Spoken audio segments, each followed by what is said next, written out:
Everyone, thank you so much for joining me today on the 48th edition of Your Health Matters program. I want to appreciate all my audience. I want to thank everyone so far that has been there for me, that are still here. My name remains Labake Elizabeth Akintunde, the host and the anchor of Your Health Matters program. Thank you so much. It's compliment of the season. It's good to see everyone again.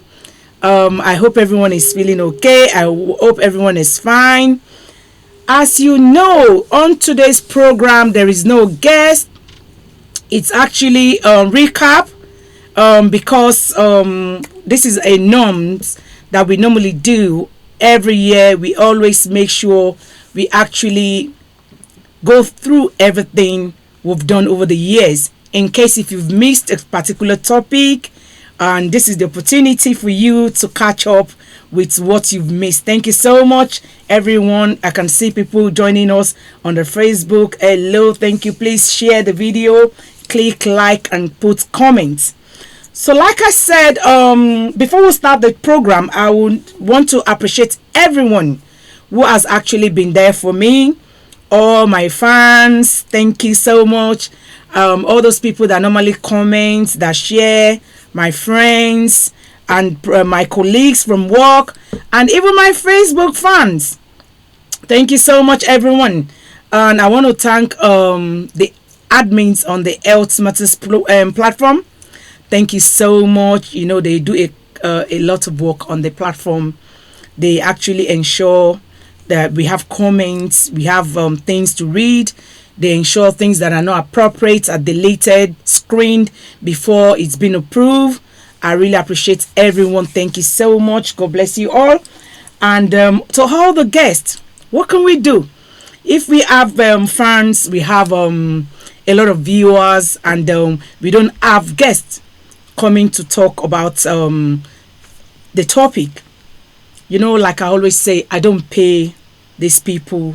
They will leave their time. They will sit down, do a lot of research, because they know whatever they need to talk on this platform has to be evidence-based. It is something you yourself can go and search, and you be rest assured that it is exactly the way they said it is. I want to appreciate all the guests so far that has been on the show throughout 2021. God bless you. Thank you so much.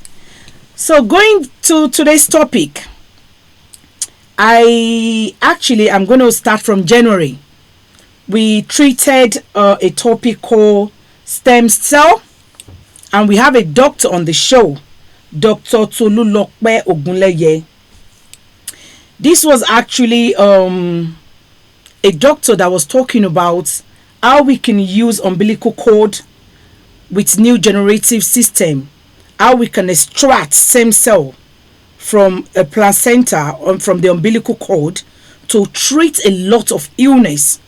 I saw the man did an interview on BBC on the Facebook, and I reached out to him to say, are you sure this thing you're saying is real in terms of using stem cell to cure autism, using stem cell to cure sickle cell? Are you sure this is real? And truthfully, I was shown videos to prove to say this is real. Obviously, due to confidentiality, we can't play the video. If I actually take my child, or you take your own child to the clinic, you wouldn't want anyone to be showing your child as a showcase or a case study. So it was actually an avenue. People phoned in to say, are you sure? How do we go about it? He's situated. He explained to them how they can reach the hospital. The video is still on the Facebook. If you go on Your Health Matters page, you will see the video that we treated and talked about in January. Moving forward, we went to February, and obviously there was lockdown during the that period in UK, and after the COVID-19, the government introduced vaccine, And people were scared of taking the vaccine because there was quite a lot of videos out there on the social media, on Instagram, on Facebook. That, trust me, some of the video, when I watch them, some of these write-ups, you can't verify the source. And that is not to say, we are all aware to say, we know as at that time they were still testing in terms of, they were still testing the vaccination in terms of how effective or how many doses we will need to take. So I then met with one of our consultants in the name of Dr. Olumide Adeotoye.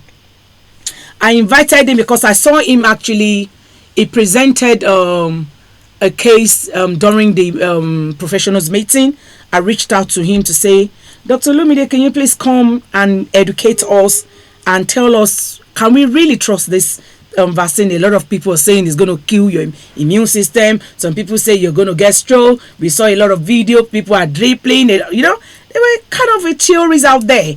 And we were like, okay, for me, I had a one-to-one in terms of before I could even bring him to the show. And we had Dr. Olumide in February. He talked about the various vaccination that we have in UK. He talked about Moderna vaccine, Oxford, AstraZeneca, and Pfizer. And also, I am actually not somebody that will say do something and not doing. When I took my vaccine first dose, when I took the vaccine, I did a video of when I was taking the video, and I came back. I was honest. I had a side effect, and I said to people, I said for 2 days I was really unwell, but compared to what I've seen, the way I've seen people being really critically ill, and they have to live on oxygen in the hospital, and I said to myself, I think I'll prefer going through this pain. And it was kind of this feverish symptoms thing. It wasn't a big deal. It wasn't actually a major problem actually. And when I took my second dose, I did another video and I posted it to say that is actually my second dose. I think when I took my booster, I didn't actually I wasn't able to do the video because I didn't even remember I had the appointment on that day until I got a text reminder actually the morning before, and trust me, I have a lot of things piled up for that day. So I just have to kind of just use my lunch to sneak in to take the booster. We all know, even with, and I had recently, I was down with COVID, and that was actually prior to the Christmas period. I was really unwell, and I was questioning myself. I said, come on, I had the first dose, the second dose, the booster. Why do you have to have these symptoms? I was really unwell, and I was thinking, oh, was it the new variants? The new one, is it the new one? Or because the presentation was a bit different, because I was kind of feeling a bit feverish, unwell in terms of back home when you have fever, how you feel.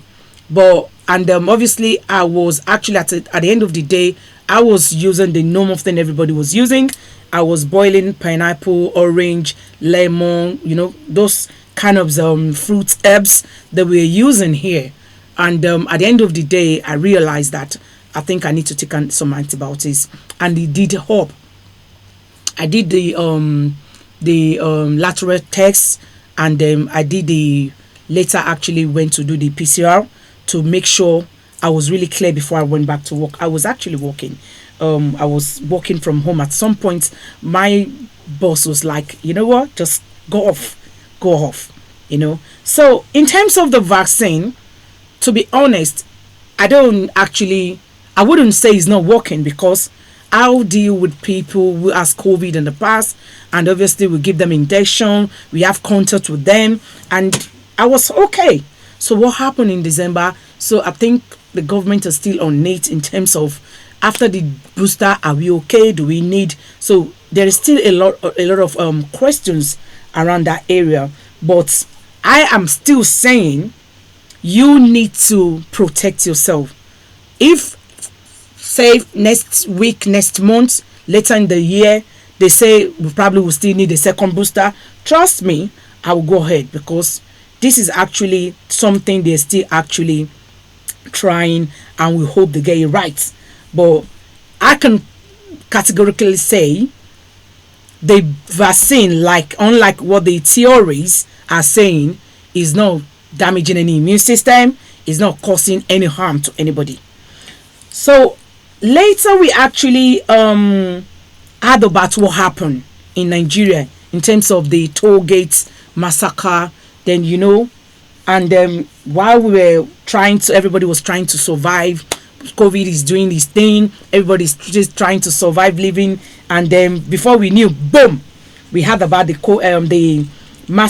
whatever happened in the Lagos then, So then in the video, you will see some people actually showing empathy. A lot of lives were lost, and some people in their world were criticizing.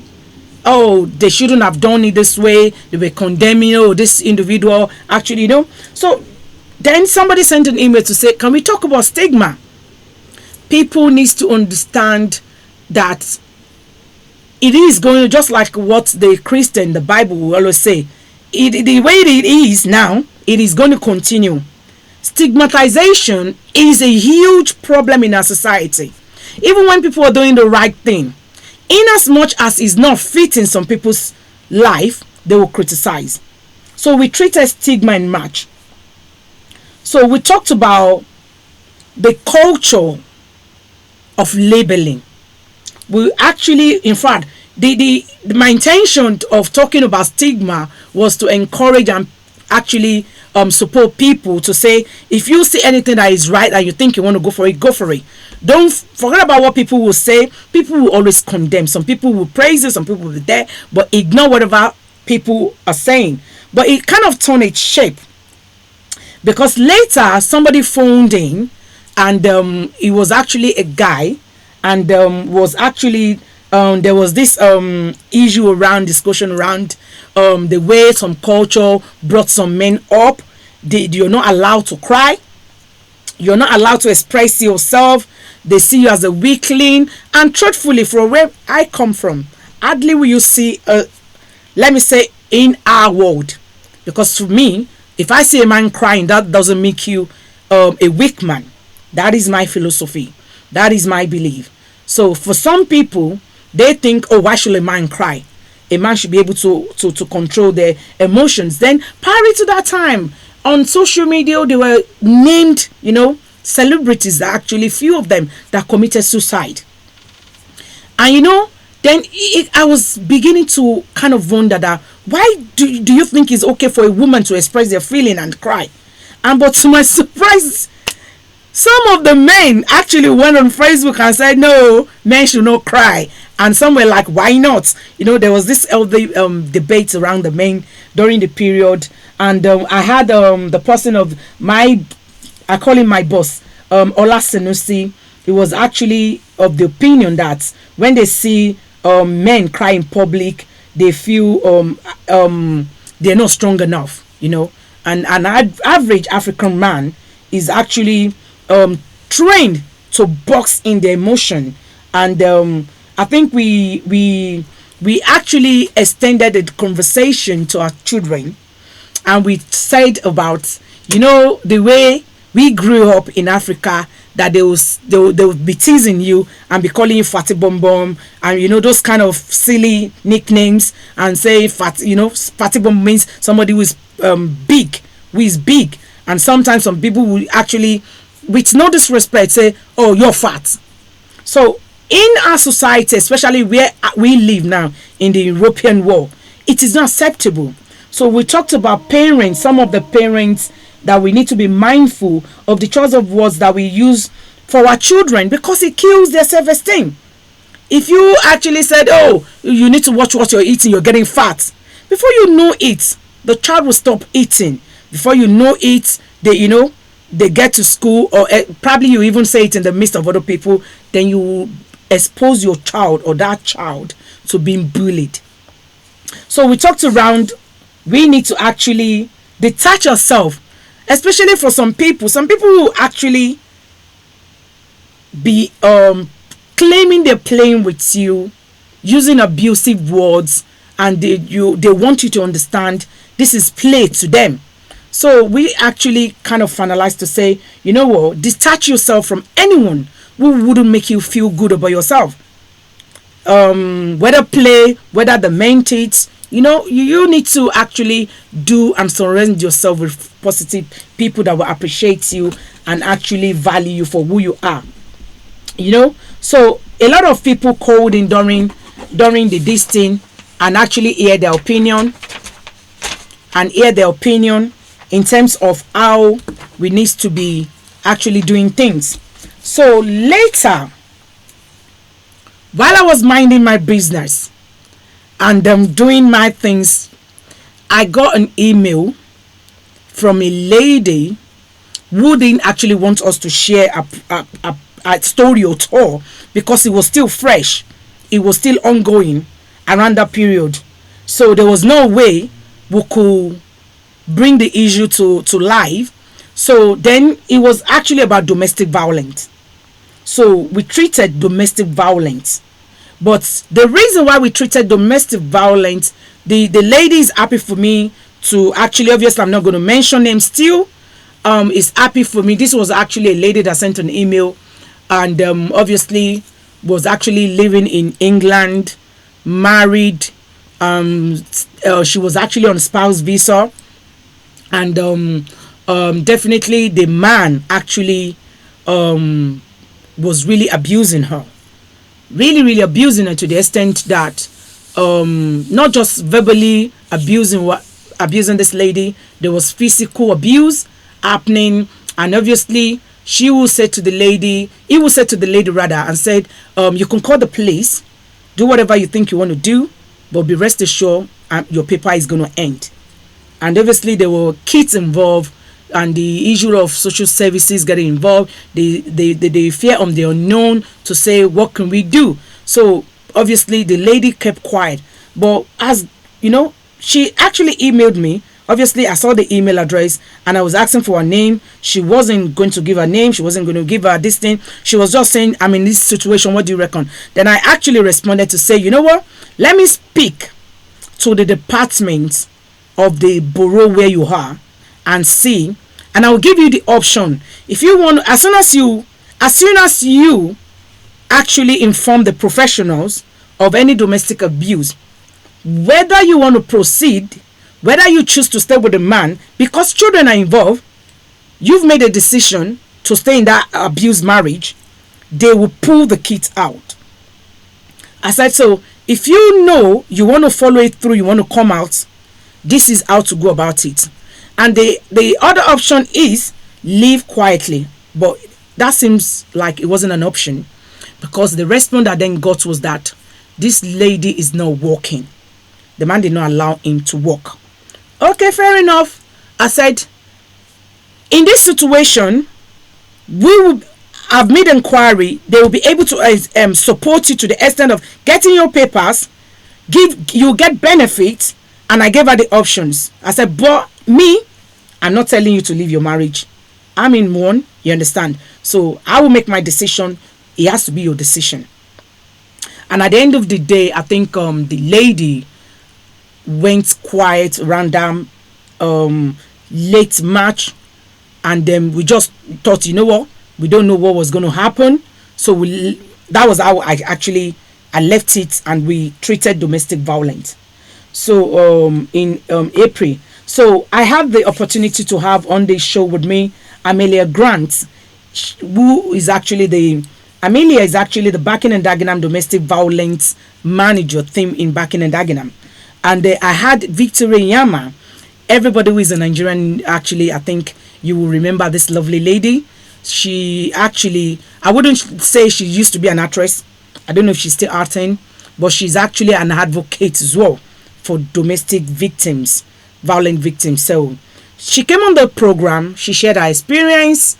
For some people, you might think, oh, she's too extreme, she's talking, until you walk in that shoe. until you actually understand what domestic violence. And the annoying thing is that our culture is making it look like it's okay. I anywhere I go, I share this experience with people who cares to listen. I was actually working in a place, not anywhere close. I'm talking about, say, like more than 5 years now. I was actually working in in fact, at that time, I wasn't a nurse. I was a support worker. Yeah. I was a support worker.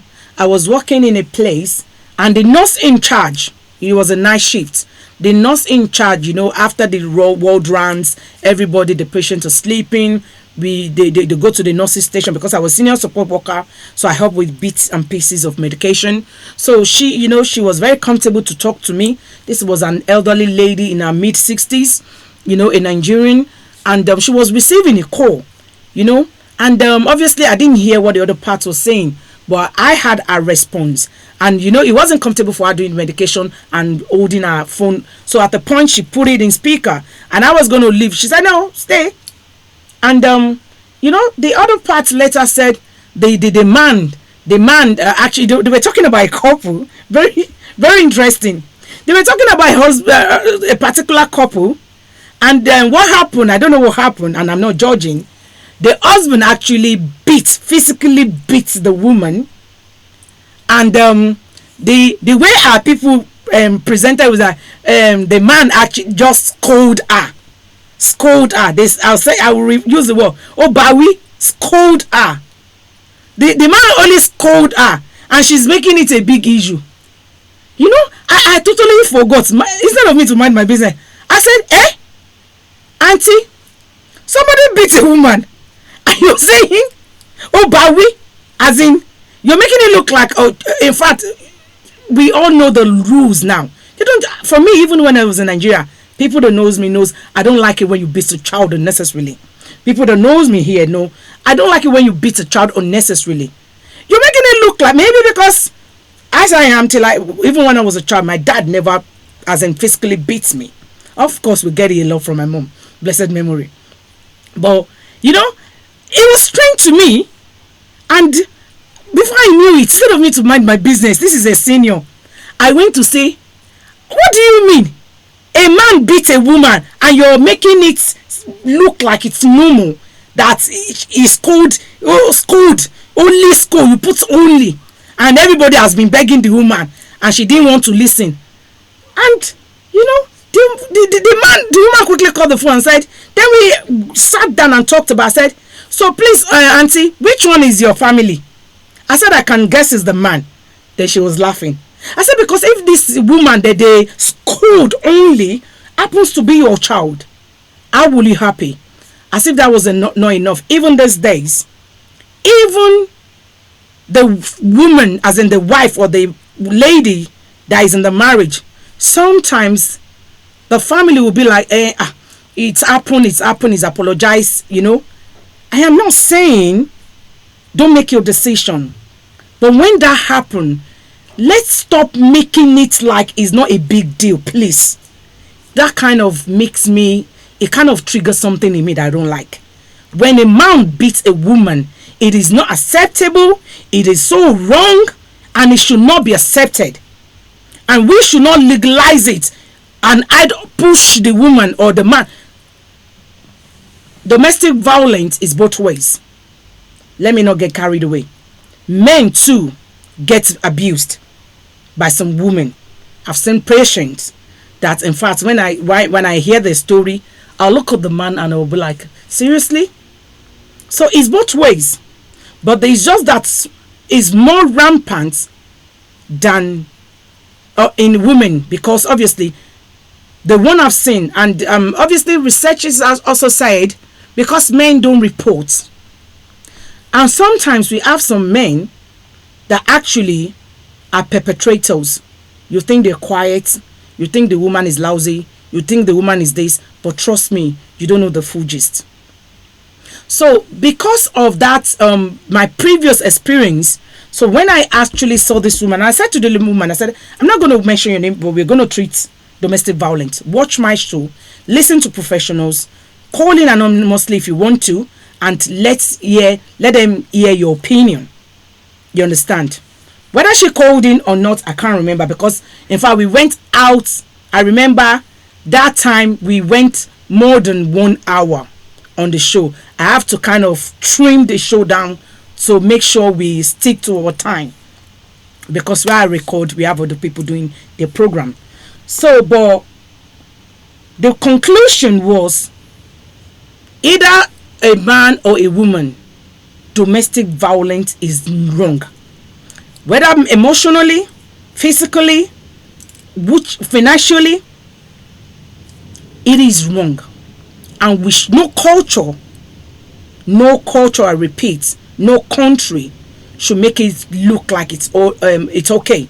And no religion don't actually subject any man or woman and put them under the edge, like our people will say you're actually because of no.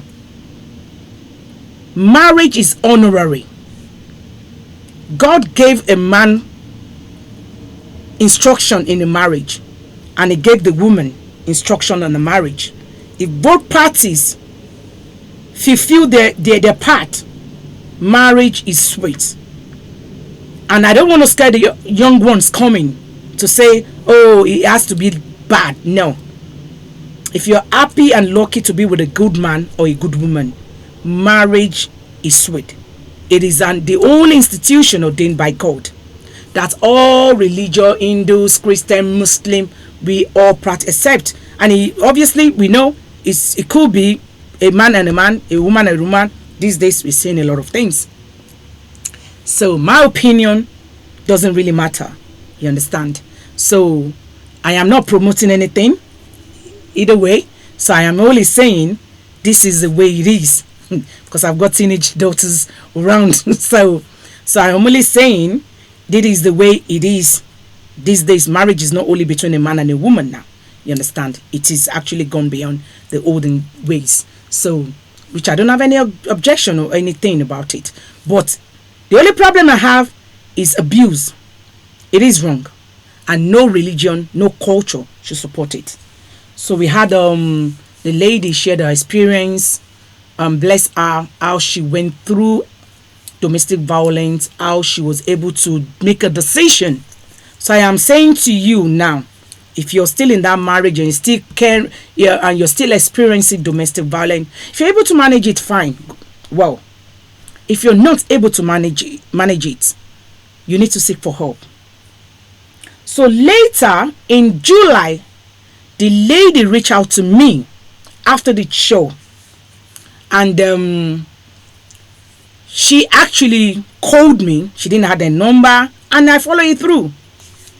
So she told me the whole story, and like we all know, there is always two sides to a story. We actually, obviously the first thing was to make a formal complaint. Yeah. So we made her make a formal complaint. She was aware what she was going through.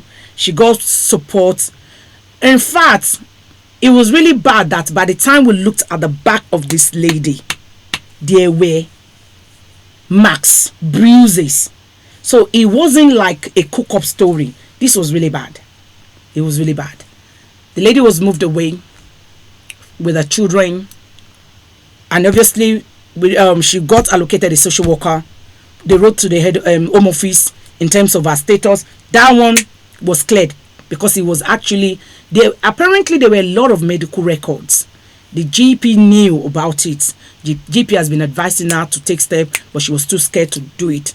She was actually put in homeless accommodation for a while, and now she's fine. I won't be able to go further. She's fine. She's doing very well with her children, and obviously, like she didn't divorce. She only separated, and I think when the man knew that the lady can actually leave, and I think they're working things out. They're not separated, and I think they all the two of them are getting support. So, but I am not saying that is the way it always work. I've seen it. Sometimes it doesn't work that way. But the thing is, if you're in an abused marriage or relationship, move away. It's okay to be single or to be a single parent and be alive, or rather than to die prematurely still married. Because trust me, nobody cared. Whether you are in marriage, they will talk. Whether you're divorced, people will talk. Whether you're single, people will talk. You owe it to yourself to be happy. So moving forward, in August we talked about molestation. We treated molestation at length, and I had the honor of having this beautiful lady Ibirunke on the show. She's actually the deputy manager to Brook Ward, and I have my beautiful bros. We call him Uncle G. Benga, and the name of Benga Oshifeso.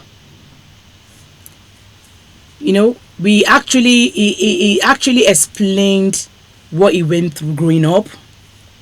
He went through some. He said when he was reflecting, he was an abused, and he dare not talk about it because he was a man. He is a man actually.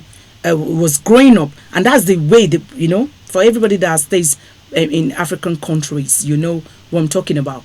Men are so trained to always bottling their emotion. Sometimes there was a time one of my younger boy we went to a place, and somebody did something that he didn't like, and he was trying to cry, and one uncle, average African uncle, said, "No, men don't cry." I said, "No, cry. It's healthy. Cry, please." I said, "No, you can please talk and cry." Because they say no, when you're crying and you're talking, really our culture, Nigerian culture is then when you're crying and talking, you're an hypocrite. I said, in your word, please express yourself any way how you want to. You don't shut a kid up. Let them express themselves. They want to cry and talk. Tell them, finish your cry, then can you talk? Are you okay? Do you want a cup of water? Calm down and talk. Don't tell them it's wrong to cry. Crying is therapeutic. It's okay. Sometimes when you let the water out, you understand, you feel relief. So to me, in as much as somebody is not punching you, and somebody is actually, so if you're not crying under duress, but if you just you get worked up or overwhelmed and you want to cry, bring it out. It's okay. So we talked about molestation and how even between couples, don't think because it's my husband or my wife I can treat her or him anyhow. So we treated molestation, and we talked at length how men too get molested and still they can't talk. So, and that actually led us to the next topic that we treated, which was culture of silence. That culture of silence, it was a true life story of a very close friend of mine. How some women get treated based on their, not even religion, based on the tribe where they come from. And if you talk, they see you as a rude person, even when you're saying is right. So when we treated culture of silence, for people who are actually on the Facebook, you realize that we didn't do a video for the guest. It was audio. There was a reason. So it was audio, and she's an advocate. She actually had her own experience, and obviously we had somebody actually who actually told us what she was going through from her in-laws. So, and the story was, because for me, as at that time, it was still really fresh. So we couldn't talk about it around that September. So, but everything is fine now. They're both settled and they're okay. So we can talk. I've been given permission, consent to talk about, to share what they went through. So this individual said they were actually in a family party, and there was conversation around, what the expectation of some wives are to do when you attend a family, in your husband's family's party. The woman is expected to be in the kitchen. I said no, If you're really that rich, why can't they take, cook or those guest servers or anything? So that's not a culture. Stop tarnishing Nigerian culture. We still have some people that, for me, I don't have that experience anyway. So don't make it look like it. When they say culture, that's something more than 50% are doing. So that's actually not culture. So for this lady, I think the part of where she came from in Nigeria, actually, I can relate. From that place, when you go to your husband, you're expected to be in the kitchen, cook. The men are sitting, enjoying watching TV, gisting and everything, And I think while they were talking, there was something that happened, and one of the husband's brother actually said something, and they think it was okay, and they slapped this individual.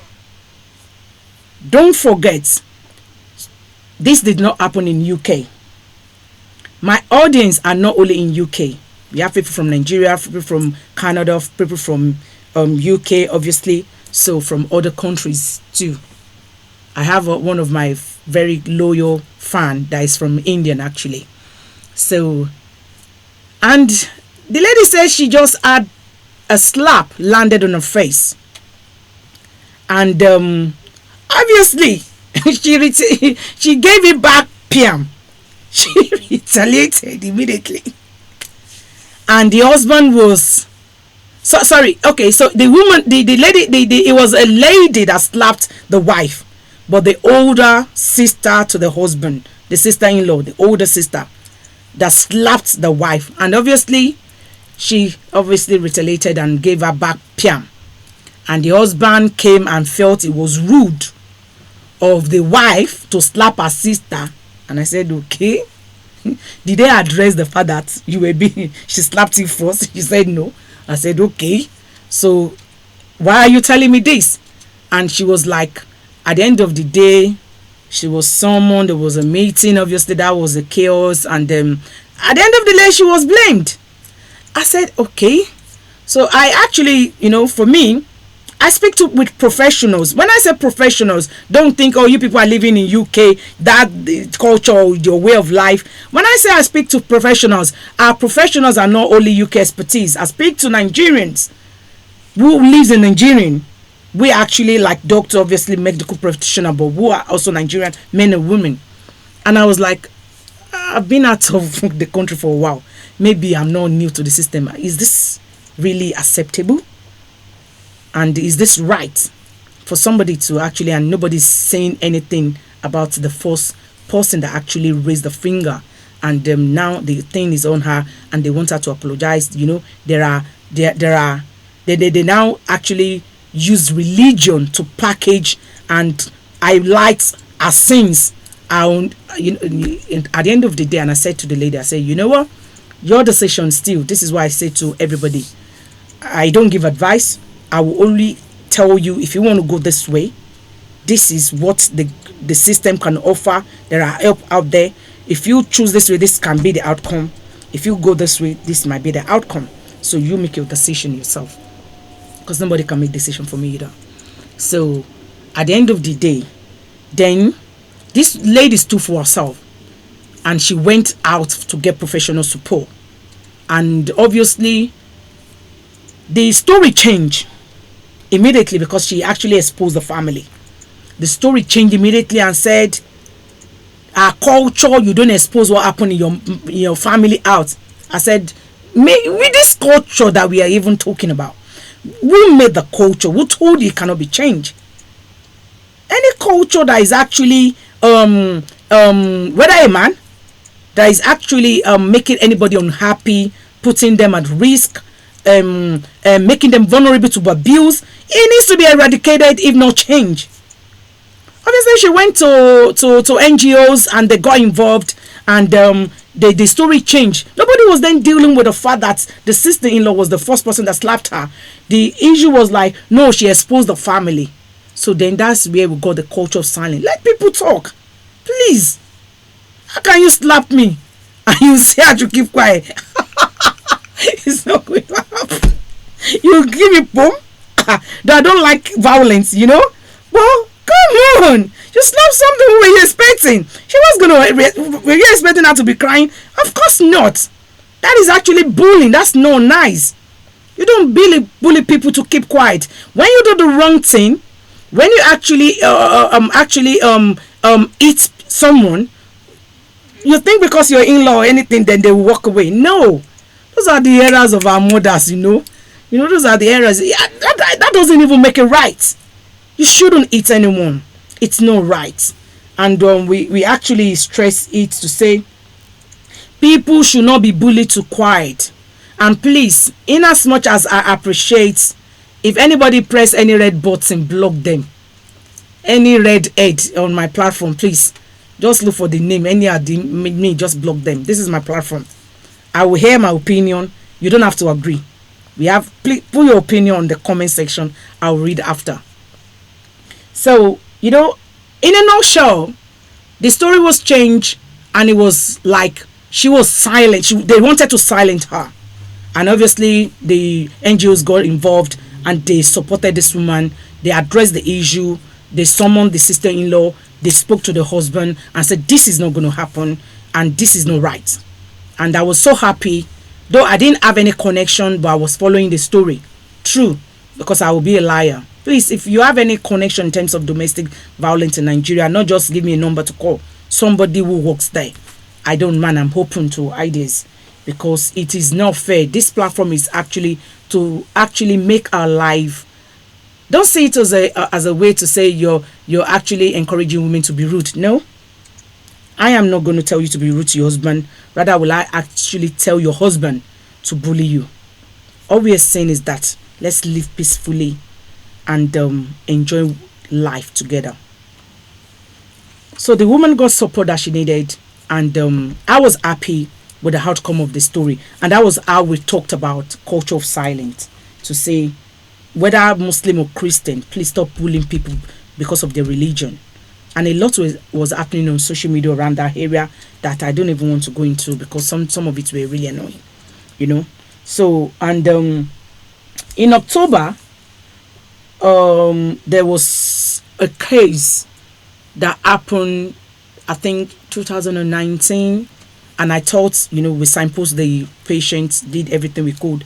But obviously, when somebody has drug issue, especially when they're really, really depending, coping with alcohol and drug, is hard. 1 minute, they are okay. The next part, just a little problem could trigger it. So somebody actually sent another email on info.healthmatters@yahoo.com and say, can we talk about how she can get support? And I think the lady, actually, I'm not sure if that was the lady, but she obviously, for me, I make it so easy for people to be able to talk about their problem. Number one, I don't want to know your name. I won't ask you where you're calling from. I have some people who I've actually spoken to. Sometimes it could take a year for them to make a decision to say, you know what, I think I'm ready. It is life. This is not a joking thing. So I give people enough time to make the decision. I don't support people making decision. I wholly signpost them if they ask me for where can I get the support. I will signpost them, and I'm only encouraging people not to die ill silent, especially people who have enduring mental illness. Is to say, look, it's not your fault that you're unwell, and we need to stop the stigma. We need to allow people to freely, actually, they're individuals. They're human being like you and I. And that's the way I see it. I see mental health illness like somebody who has headache. You take medication for it. You use therapy, whatever you want, medication, and you're fine. You're good. And that's what we want. We don't want people to be labeled. So we actually, in October, treated substance misuse.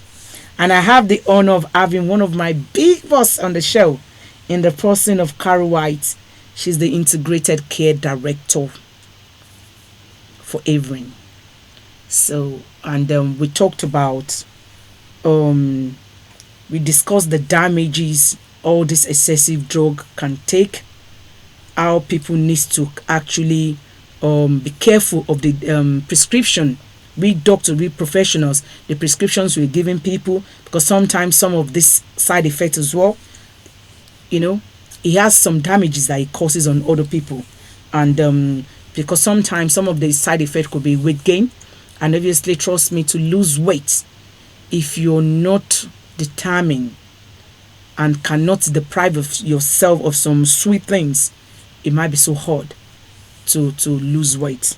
So we actually talked about how people can get support. And somebody called in during the show to say she needs support, which we picked up after the show. But because the lady is not the one that needs the support, is the husband. And obviously, you can't help somebody who is not ready. That person must be willing to want to get the support, must be willing to want to engage. That's the difficulty for drug and alcohol. The person must be willing to want to stop. If you're persuading them and they're not ready to stop, it's going to be a bit hard. I'm not saying it's not achievable, it's a bit hard. They must be willing to want to stop before you can actually achieve that. So we actually moved to November. We treated emotional pain. That was one of my favorites. Let me use that word. I have the honor to have Dr. Laura Fontaine. She's actually the IAPT clinical lead and counseling. She's a psychologist. And obviously, she's really good. If you missed that video, you need to go back and watch it. You know, she describes emotional abuse as a major part of things that can cause pain. In fact, she said it's the same thing as physical abuse, because for physical abuse, you have a scar to show, you have a mark to show the police or to show people. But emotional abuse, you don't have a scar to show for it, and it's damaging. Then she went further to say, when you're emotionally traumatized, then doubt sets in, and this will make you doubt the resources that can help you. She also said, when you're actually going through emotional abuse, it actually increases the some things in the brain. You know, she went a big into the biological explanation in terms of saying the opioid in the brain releases some things. And trust me, you need to watch the video. And then obviously that when you're stressed, that's obviously sometimes even some people can actually go as far as actually going to depression. Depression, when we're talking about depression, I'm not talking about I'm tired, I don't feel like doing it. I'm talking about severe depression that people will not want to come out of their room, even from bedroom to downstairs, that they will not eat, they will not attend to their personal care, their house. You know, you open the door, you'll be like, hello, what is happening here? If you see somebody who is severely, some people when they're severely depressed, some of them commit suicide. It's really that bad. So don't look at depression. When somebody is saying depression, please, if it's a family member, if it's a friend, if you cannot support them, stop making jokes of it to say, oh, well, go, Jerry, what do you mean you're depressed? Your face. The fact that people make up, the fact that people dresses up doesn't mean when they tell you they're depressed, please take it serious. I read about a particular individual on the social media, a guy, a known celebrity. That was actually last year, early part of last year. You know, when the guy committed suicide, then people that saw him last in the club were then saying, oh, this guy was saying he was depressed. We thought he was joking now. Imagine a grown-up adult was saying to you he is depressed. You know, but because that's the way we see depression in Africa, we don't take it serious. Even sometimes some people will go astray and say, I reject it in Jesus' name, you'll not be depressed. Excuse me. Somebody is depressed, they're depressed. Stop rejecting. All you need to do is that, are you okay? Why did you say you're depressed? What is actually happening to you? Do you want to talk about it? Okay, if you don't want to talk to me, do you want to get counseling? Do you want, because sometimes the reason why people don't talk, you know, those gists, those blogs we all read on the Instagram, that they bring people's issue to talk about them. Where do you think they're getting some of the story? You think it's the individual that sit the bloggers down and tell them their life story? No.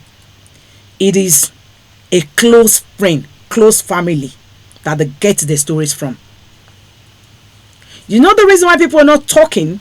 Because some people take pleasure in listening to people's audio rather than showing. Sometimes they pretend they care, they show a bit of empathy, but the next minute they are off the phone with you, they are calling around, spreading your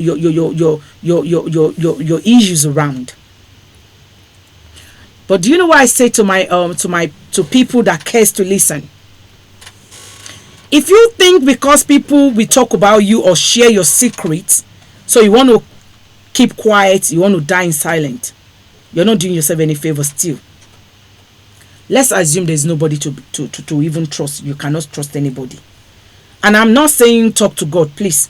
You know you need to talk to God. Whatever God, whatever religion you practice, let us not be putting sentiments. Sometimes when you do your talking to God, some people need support. Some people need that individual that will be there or professional that they will need to speak to. Some said they've had therapy. And the lady we had, Dr. Laura, said the reason why therapy is not working for most people is because rather than they focusing on the techniques they are being taught to use, they are depending on the therapist. So rather than they listening to the tools to say, if you find yourself in this situation, try this, do this, they are only venting to the therapist. And as soon as the therapist section, maybe 10 blocks, 15 blocks, 20 blocks finishes, they're back to square one. The reason is because they are not actually listening to actually get therapy. They are actually looking for who to talk to. Talking therapy, cognitive behavioral therapy, there are quite a lot of therapy that's listed in that show. If you go on your Etymetics page, you will see the lots of therapy and all you need to do. So let's assume there's no one to be trusted. All you needed to do, simple, get a professional, somebody outside your family. You have a duty of care. Even if I know you, even if I know your story, and you come to my workplace, you talk to me, nobody can get your information from me because we're legally binded. It's different from when we are friends. And for me, even when we are friends, and that's why some people say, oh, you had this thing, you didn't tell us. They didn't ask me to tell you. They didn't send me to you. When he or she was telling me, he didn't help me say to this person. So what are you talking about? If he or she wants to talk to you about what's happening in their life, they will call you themselves. But please, don't shut down because you think people will talk about you. Because what I've learned, sometimes I know when I speak to some people, they discuss me. I still speak to them. Do you know why? Because I needed to vent. It is me. At that time, I am getting the support I need at that time. And we still have trusted friends. Mind you, I have trusted friends. All you need to do is look for who. And if you can't find any, get a professional to talk to, please. And when people in your family actually say they are depressed, please don't make it a laughing issue and say you're depressed and you're dressed like this. You're depressed, you make up, you're dressed like this. You're depressed. Even sometimes, you know the funniest thing? Some people in Nigeria say, let us come to UK and all be depressed. They will think because you're in UK, you don't have issue. No. If not even more. The only thing is just that I know the economic is a bit favorable here. Doesn't mean people don't have issue because they're living in America or UK. Everybody has their own issue. But obviously, in terms of the economic situation, the finance, obviously you could tell there's different. So I'm not saying that people don't have issues, but I'm only saying don't think because people are living in the European countries they don't have issues. This is makeup. Doesn't mean I don't have something down here I'm dealing with. Every individual has one issue or the other. Please look for a way to surround yourself that people will have your best interest and will support you. Trust me, if say more than 15 or 16 years ago, if you what I actually understand, what I know now, if you tell me then, I will my reaction will be different as well. My understanding about European country used to be like that. Like, the way we used to see when people come abroad, like you people pick money on the trees. Sometimes when my brother was abroad and will be sending me some, I'll be saying, is this the only money this one can send? These clothes, But when I'm here now and I'm sending a shirt and a trousers and somebody is squaring it, and I'll be like, really? That's actually almost like 30 minutes of my work salary you're complaining about, So let us learn to support one another. And please don't keep quiet. People will always talk. Just know the right people to talk to. That's what I'm saying. Because you can't say because people will actually talk about you, you want to keep quiet. You're not going to have friends. Like our people will say because somebody was had an accident, was killed by a car. So we're not going to say we're not going to ride on a car anymore. It's like a proverb, adage or whatever it's called, So what it means is that we know the society is cruel. Some people are really, that's just the way they're created. But you yourself, those people. So don't talk to them. Talk to the right people that have your best interests. And if there's no family, no friend, talk to professionals. And as a family, please let us support one another. Let us help ourselves. When people are actually telling you, I'm going through, if you can't support them, it's not by force. Don't add more to the problem. That's actually a support. By not adding more to their problem, by not condemning them, by not criticizing them, by not talking behind them. That's actually a support. The fact that you just listen and do nothing, that's one support on its own. But the fact that you listen, show a bit of empathy, you went behind, you're adding more to the problem. Let us come together. This is 2022. We don't know what the year holds. We don't know any virus. We don't know of anything. People are going through a lot. And when you speak to somebody today, like I'll give you an instance. My goddaughter was writing a final year project. She sent me the project a day before I knew I had COVID, and I was on ward for 2 weeks, and I totally forgot. By the time she knew, the project was ready to be submitted, and I said, and because we talk, auntie, I said, look, I was really on ward. When you think people, you're trying to get support from people, they're not responding, check on them too. Don't jump into conclusion thinking they don't want to help. Sometimes people that you think, like I said, the fact that I dressed up, I make up doesn't mean I don't have issues. The fact that people driving nice cars, that doesn't mean they don't have issues. So sometimes when you're not getting the response, talk to them. Babe, what's up? I called you. What happened? Uncle, I called you. You didn't even respond. Do you want to say, talk about his communication. And sometimes people will be like, I'm so sorry. Truthfully, I saw it, but that, they will be able to, you give them the opportunity to explain themselves. And, you can then move on rather than say, oh, that's how you did 2 years ago. And some people, they're really good at piling up your sins. That's how you did 5 years ago, 10 years, you don't need it. And when people, I'm repeating, are saying they're depressed or they're having low mood, please take it serious and support them. So we're going to round it up for today. Lastly, I want to appreciate my husband, Dignity Radio Station, and the person of Mobolaji Shulanket. Thank you so much for all your support over the years. I want to appreciate all my brothers. I want to appreciate my twins, my girls, Aduragbemi, Ayomide Densilu, my kids, they're lovely. I want to appreciate all the health matters admin, Basel Dunukan, Fun Lola Shaye, Modupe Newborn, Yetunde and your fair, all these people. I said thank you, my brother Lukman Shola. For people that knows in Danshala, you people should leave me. Danshala is always Danshala. So, and Murphy Baba, thank you so much, my lovely family. All the people that are a lot of, I can't mention you, all the Immaculate friends, all the Osu fans, all my church members, all my colleagues. I love you all. Please, if I don't mention your name, I'm so sorry. I love you. I'm going to respond to all your texts. Everyone, thank you so much. Before I see you next month, we're coming up. If you have any question, you want us to treat any topic, feel free to send your question, your query to info.healthmatters@yahoo.com. We'll pick it up and we'll treat it. Thank you so much. Look after yourself, because I always look after myself. Love you.